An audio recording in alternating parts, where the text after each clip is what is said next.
Hello, Blacknall saints and friends. My name is Goody Bell, and today I'm having a conversation with a group of our members at Blacknall who also serve as mental health professionals. We'll be talking today about how we can take care of ourselves and how we can care for one another during this time. So let me introduce you to Warren Kinghorn. Warren, say hi. Hey, everyone. Frauke Schaefer Hello. and Kendra Varnell. Hey there. Thanks for taking the time to speak with our congregation today. So, could you all just briefly describe to me what kinds of things are you seeing right now? How are folks responding to this situation? There's obviously a lot of grief. The big grief would be somebody being sick and or somebody dying. Yeah. But then there are all these other regular griefs that we sometimes don't count, and people don't count them because that's just what everybody goes through, but it seems to accumulate and it wears over time. And people feel sort of a lingering sadness that is sometimes hard to pinpoint as grief. We may find ourselves responding in unique and surprising ways that we don't typically, or having emotions that are showing up in ways that are new, and not being sure kind of how to grapple with that. And so I think that's creating some of those new uncertainties as well, in terms of I myself am a different person than I am typically used to being, and how do I work through that as well.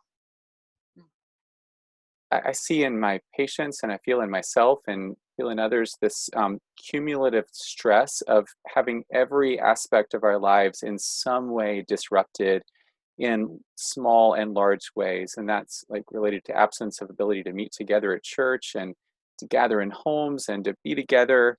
And it feels like everything takes about 30% more energy and focus and concentration to do just the regular things of life.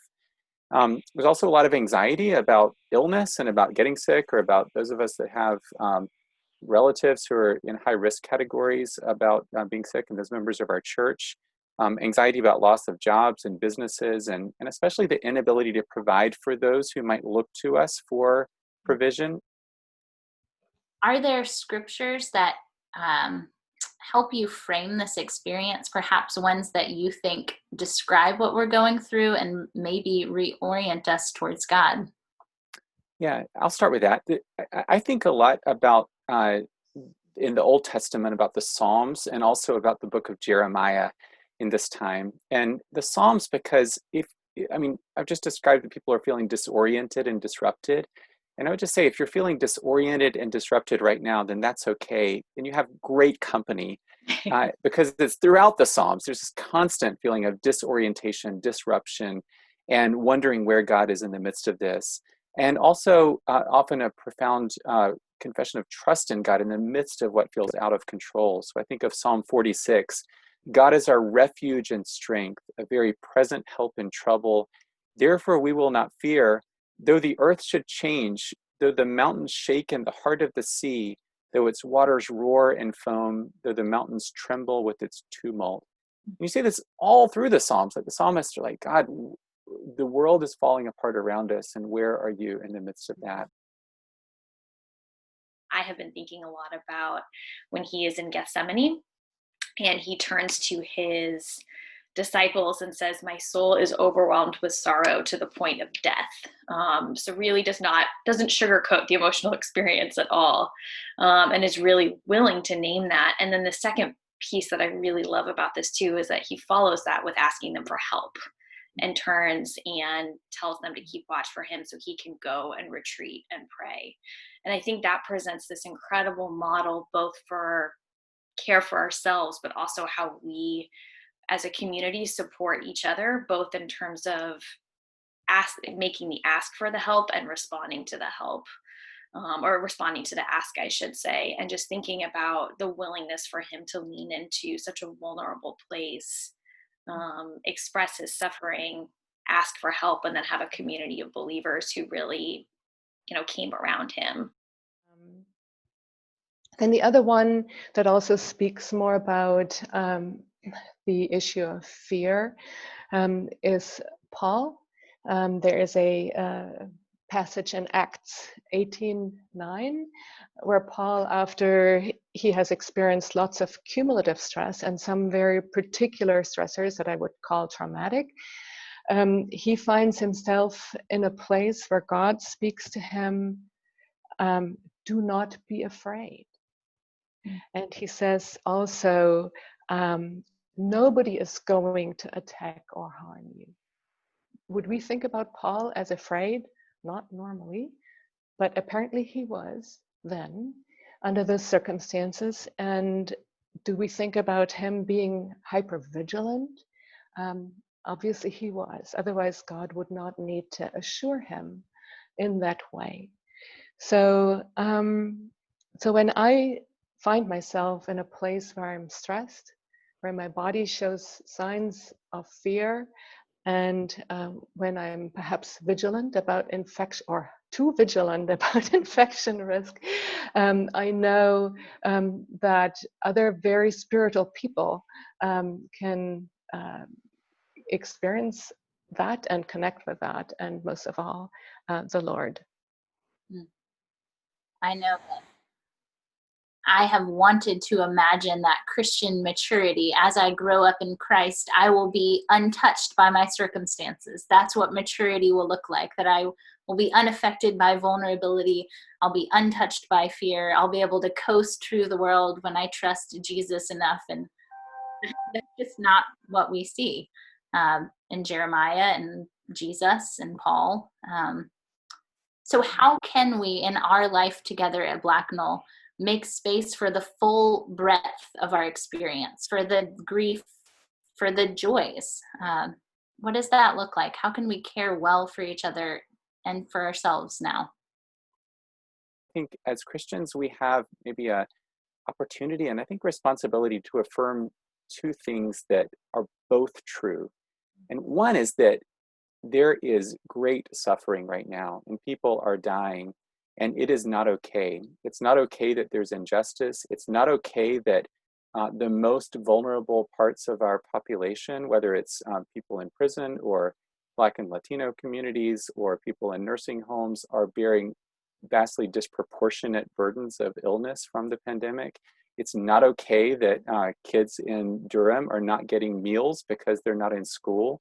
It's not okay that intimate partner violence and domestic violence is up because people are trapped at home.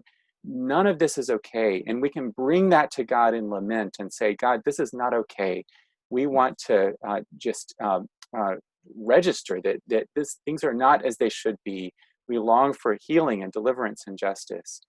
And we can affirm that God is still Lord of heaven and earth and still in the work of healing and redeeming and repairing the world. And we can trust that in our efforts to keep from getting one another sick, that we're not having to do everything ourselves, but we're able to participate with God in that work.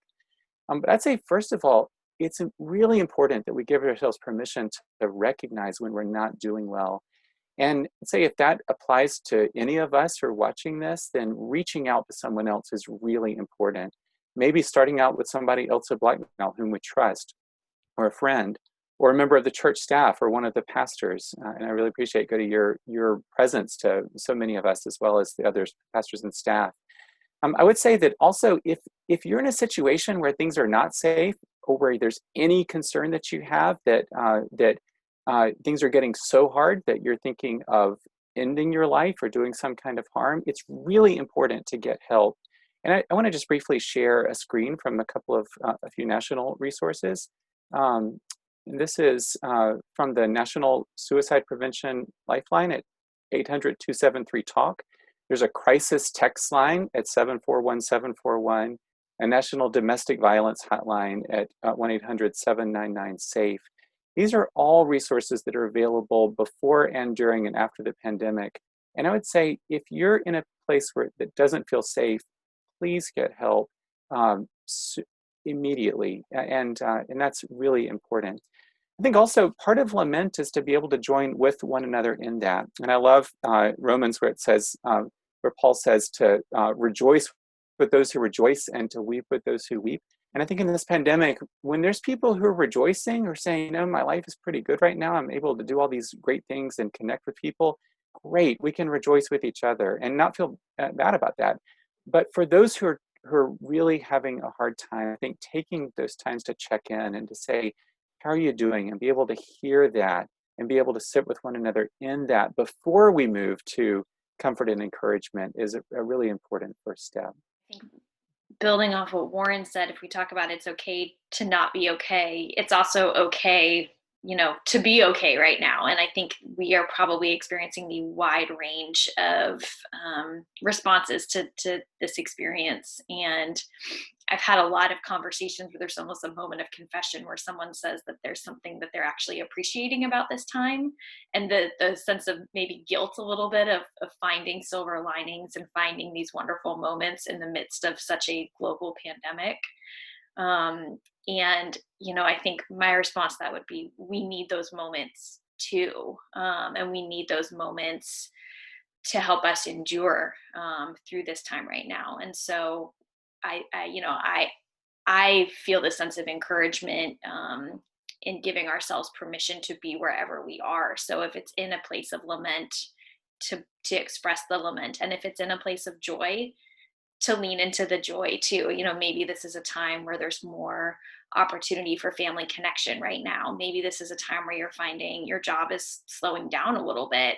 You're not spending 2 hours commuting every day. You know, there are these potentials for these wonderful silver linings and even points of reconnecting with people in new and unique ways, and that we can really embrace that too, and even take some of that with us, you know, once we are in a different season again, and that does not have to come with a sense of feeling bad about finding these really remarkable celebrations and opportunities for gratitude, even in the midst of what is significant hardship right now. Margaret, I think, often prays for us, Lord, you can hold this together. And it feels like we're being asked to do that in some dramatic ways right now. Yes. So we're just opening up now, and I think there is a new opening for loving each other during this time, because we all yearn to be together again and to venture out into life again. But as we want to be together, we're facing an enormous awkwardness. How do we talk about this? And to lovingly step into those spaces to find ways of communicating, and that could be actually one outworking of love, asking each other concrete questions like, you know, as we're doing this, how do we do this together? And what do you prefer? What do you need? And ask each other back, what do you need? What do you prefer? I think that could be a wonderful way of loving each other. But sometimes in order to love each other well, we might need to give each other clues. You know, sometimes the most helpful thing is to help somebody else understand how they can love us. And that's a hard thing to do for most people, but I'd encourage us to find those moments and to speak out of those places where we might need something and where we trustingly voice it to somebody else, because it actually, you know, it creates, or it strengthens our bond of trust. Our hope is that this conversation doesn't stop now, but that you all who are watching would take the time to talk with a friend, talk about what you're experiencing now, talk about the scriptures that describe your experience and orient you towards God, and talk about what opportunities you see to lament, to rejoice, and to love one another and our neighbors. Thanks, friends.